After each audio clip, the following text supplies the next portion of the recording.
Hello, my beautiful people. Thanks for visiting Docentes DigitalesTV. In this video, we're going to do the feedback session for our last video.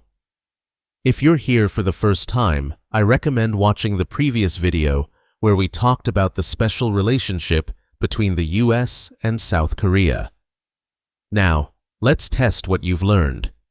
Did the relationship between the US and South Korea begin after World War I? No, it began after World War II. Did the Korean War help strengthen the alliance between the US and South Korea? Yes, it was a key moment that built their military partnership. Are there more than 50,000 American troops in South Korea today? No, there are around 30,000 American troops stationed there. Is South Korea one of the US's major trading partners? Yes, they have a strong trade relationship. Has K-pop become popular in the US? Yes, K-pop is very popular in the US. Is American culture rejected in South Korea?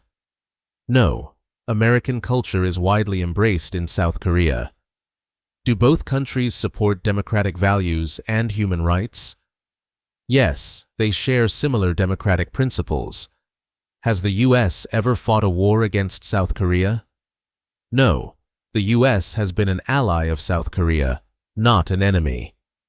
Do the US and South Korea cooperate only on military matters? No, they also collaborate economically and culturally. Is the US-South Korea relationship considered one of the weakest in Asia? No, it is considered one of the strongest partnerships in Asia. Watch this video again to reinforce what you've learned, and make sure to subscribe to Docentes DigitalesTV so you're always ready for the next amazing video about English and American culture.